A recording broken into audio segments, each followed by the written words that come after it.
साथियों, आपको यह तो पता ही है कि सारे देशों को गलत साबित करते हुए हमारे चंद्रयान ने चांद पर अपना कब्जा कर लिया है। दोस्तों, इसरो ने एक वीडियो शेयर किया है जो आप स्क्रीन पर दे सकते हैं। जरा देखिए कैसे रोवर चांद की जमीन पर आ रहा है। मतलब साफ है कि प्रज्ञान रोवर ने अपना काम शुरू कर दिया है। यानी कि दोस्तों, चांद के दक्षिणी ध्रुव के जो भी राज है, वहाँ की अंधेरी दुनिया के जो भी रहस्य है, उन सभी से पर्दा उठने वाला है। आखिर उस दुनिया में क्या मौजूद है, क्या वहाँ पर कोई रह रहा है या फिर कोई एलियन है, इन सब के बारे में जल्द ही पता लग जाएगा। इसरो कितना आगे जा चुका है, इस बात का अंदाजा आप इस बात से ही लगा सकते हैं कि जिस काम को रूस की स्पेस एजेंसी भी नहीं कर पाई, यान भी फेल हो गया। उस काम इसरो ने चुटकियों में कर दिखाया और इस दौरान कोई भी गड़बड़ी भी नहीं देखी गई।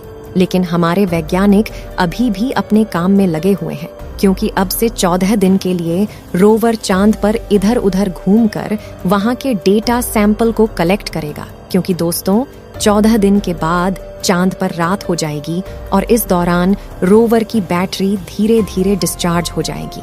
इसलिए हमारे इसरो के वैज्ञानिक इन 14 दिन के अंदर रात दिन काम करने वाले हैं और रोवर चांद की जो नई नई तस्वीर खींचकर भेजेगा, उनको स्टडी करने वाले हैं। चंद्रयान 3 की सफलता से देश का कद बढ़ गया है, इसरो का सम्मान बढ़ा है, लोग गर्व महसूस कर रहे हैं। लेकिन इससे फायदा क्या?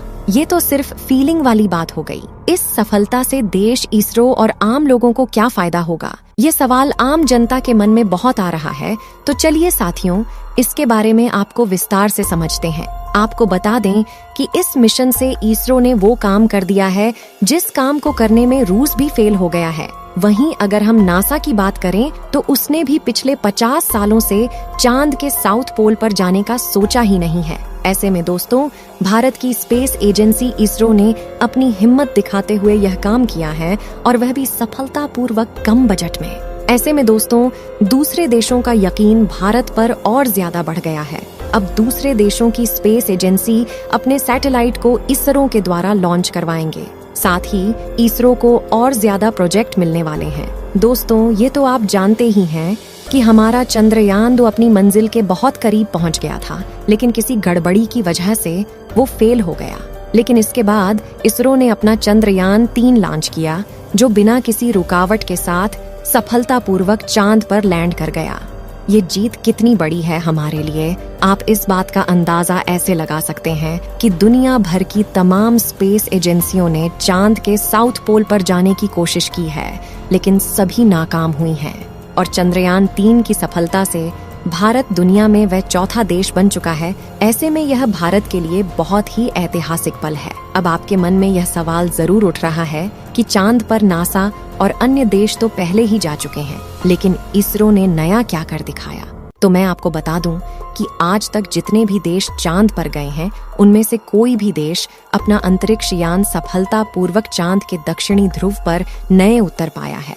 सभी को नाकामी ही हाथ लगी है, लेकिन साथियों, इसरो को नहीं। आखिर चांद के दक्षिणी ध्रुव पर ऐसा किया है कि वहाँ पर कोई भी देश अपना यान भेजने से पहले 100 बार सोचता है और अगर भेज भी देता है तो असफल हो जाता है। आइए जरा इसके बारे में भी जान लेते हैं दोस्तों। अगर आपने इस वीडियो को अभी तक लाइक नहीं किया है तो हमारे चंद्रयान 3 की सफलता लिए एक लाइक तो कर दीजिए और हाँ, कमेंट में जय हिंद जय इसरो लिखना बिल्कुल ना भूलें। साथियों, धरती से देखने पर ये भले ही हमें गोल नजर आता हो, लेकिन हकीकत में ये भी पृथ्वी की तरह थोड़ा अंडाकार है। चांद का वायुमंडल बहुत ज्यादा पतला है। चांद पर पानी भी मौजूद है, जिसकी खोज साल 2009 में हमारे चंद्रयान 1 ने की थी। लेकिन ये पानी पृथ्वी की तरह लिक्विड फॉर्म में नहीं है, बल्कि चांद पर ये बर्फ के छोटे छोटे कणों में मौजूद है। आपको शायद इस बात पर यकीन न हो, लेकिन चांद हमारी नींद पर भी खास असर डालता है और ये बात एक रिसर्च में साबित हो चुकी है। दरअसल आज से 10 साल पहले स्विट्जरलैंड के बेसल विश्वविद्यालय में ये खोज की गई थी कि अमावस की रात लोग ज्यादा गहरी नींद सोते हैं, जबकि पूर्णिमा की रात उन्हें नींद इतनी अच्छी नहीं आ पाती। अब इसकी वजह क्या है? ये सवाल अभी भी वैज्ञानिकों के लिए एक रहस्य बना हुआ है। आपने बहुत बार ये सुना होगा कि चांद पर बड़े बड़े गड्ढे मौजूद हैं, लेकिन इन सभी में सबसे ज्यादा बड़े और गहरे गड्ढे चांद के दक्षिणी ध्रुव पर हैं। साथ ही इस इलाके में गड्ढे की गिनती भी सबसे ज्यादा है। आप ये जानकर हैरान हो जाएंगे कि चांद के दक्षिणी ध्रुव पर अटकेन बेसिन नाम का गड्ढा है, जो चंद्रमा का सबसे बड़ा गड्ढा है। इस गड्ढे का व्यास 2500 किलोमीटर और गहराई 8 किलोमीटर है, और ये सिर्फ चांद ही नहीं बल्कि हमारे पूरे सोलर सिस्टम का सबसे बड़ा गड्ढा है। चांद का दक्षिणी ध्रुव ऐसे ही खतरनाक गड्ढों से भरा हुआ है। इन गहरे कुओं में करोड़ों साल से सूरज की एक किरण तक नहीं गई है। ऐसे में कोई नहीं जानता यहाँ कौन से रहस्य छिपे हुए हैं। वैज्ञानिकों का अनुमान है कि चांद के इन गड्ढों के नीचे बेशुमार पानी छुपा हो सकता है, या फिर कुछ और भी हो सकता है, लेकिन ये सिर्फ अनुमान है और इसके बारे में निश्चित रूप से कुछ नहीं कहा जा सकता। यही वजह है कि हमारे इसरो के वैज्ञानिक ने अपने चंद्रयान 3 को चांद के खतरनाक इलाके में भेजने का रिस्क उठाया है, जो कि कामयाब रहा है। यानी कि चंद्रयान ने चांद के रहस्यों से पर्दा उठाना शुरू कर दिया है और धरती पर नई नई फोटो भेजने लग गया है। साथियों, इसी बात पर वीडियो को एक लाइक तो कर दीजिए। इससे पता चलेगा कि आप चंद्रयान 3 मिशन से कितना ज्यादा प्यार करते हैं। जब हमारा चंद्रयान 3 लैंड करने वाला था, तब आखिरी 10 मिनट में जो हुआ उसके बारे में मैं आपको थोड़ा बता देती हूँ। शाम के 5:47 पर चंद्रयान 3 का विक्रम लैंडर अपनी कक्षा को छोड़कर चांद की सतह के लिए रवाना हो गया और 10 मिनट का सफर तय करते हुए चांद के बहुत करीब पहुंच गया था।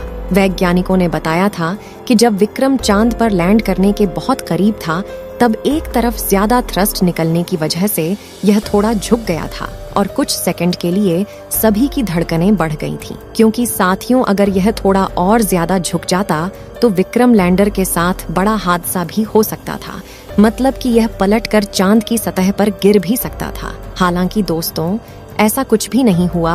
अगर जरा सी भी गड़बड़ी होती तो मिशन तबाह हो सकता था। विक्रम लैंडर के अंदर लगी हुई एआई ने इसे वापस से काबू में कर लिया और आखिरकार वो समय आ ही गया जब विक्रम ने अपने झंडे गाड़ दिए, यानी कि 6 बजे चांद की सतह पर कदम रखा और पूरी दुनिया के अंदर इतिहास रच दिया और दिखा दिया कि भारत कुछ भी कर सकता है।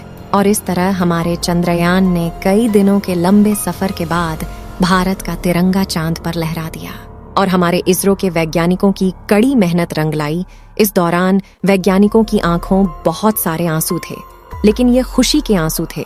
साथ ही हमारे प्रधानमंत्री जी ने पूरे देशवासियों को ढेर सारी बधाइयां दी। इतना ही नहीं, हर देश के लोगों द्वारा चंद्रयान को बहुत सारा प्यार मिला और खास तौर से आप लोगों ने चंद्रयान 3 को जितना सपोर्ट किया, उसके बारे में जितना कहा जाए कम है।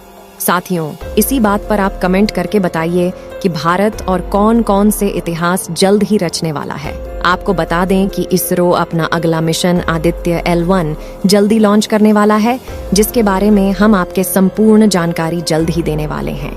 इसलिए साथियों, हमारे चैनल को सब्सक्राइब करें और नोटिफिकेशन बेल को ऑल पर सेलेक्ट कर लें, ताकि जो भी नई जानकारी आए वह सबसे पहले आप तक पहुंच जाए।